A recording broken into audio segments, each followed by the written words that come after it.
తెలంగాణ రాష్ట్రం రాకముందు మనం కొట్లాడినాం. ఖచ్చితంగా రాష్ట్రం రావాలి అని మనందరం వెంటబడ్డం, కొట్లాడినాం. రాష్ట్రం వస్తే మనకు ఆడబిడ్డలకు బతుకు మంచిగా ఉంటుంది, ఇబ్బంది ఉండకుండా ఉంటుంది అనుకున్నాం. ఇక్కడ చాలా మంది బీడీ కార్మికులు ఉన్నారు, అక్క చెల్లెలు సోదరులందరూ కూడా. వాళ్ళందరం కూడా ఎట్లా కొట్లాడినాం? అంతకుముందు ఆంధ్రలో ఉన్నప్పుడు మనకు బీడీల గురించి పట్టించుకున్న పరిస్థితి లేదు, ఆంధ్రప్రదేశ్లో ఉన్నప్పుడు. కానీ తెలంగాణ వచ్చినాక బీడీ పరిశ్రమ, బీడీలకు సంబంధించినటువంటి కష్టాలు తెలుసు కాబట్టి మరి ముఖ్యమంత్రి ఆనాడు కేసీఆర్ గారు బీడీ కార్మికులందరూ కూడా పెన్షన్ ఇస్తామని మాట ఇచ్చిండ్రు. అన్నట్టుగా ఇచ్చుకుంటూ పోయినాం. అట్లనే తెలంగాణ రాష్ట్రంలో మహిళలందరి కోసం కూడా అనేకమైన కార్యక్రమాలు చేసుకున్నాం. కానీ ఇవాళ ఏం జరుగుతున్నదో ఒకసారి చూడాలి దయచేసి. ఏం జరుగుతుంది ఇవాళ? ఇతర ప్రభుత్వం కేసీఆర్ గారు పక్కకు తప్పుకొని రేవంత్ రెడ్డి గారు వచ్చి కరెక్ట్గా 13-14 నెలలైంది.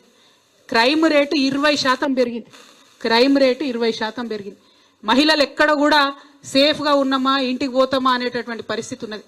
కాలేజ్కి ఆడపిల్ల పోయిందంటే ఇంటికి వచ్చే వరకు రందేటటువంటి పరిస్థితి ఉన్నది.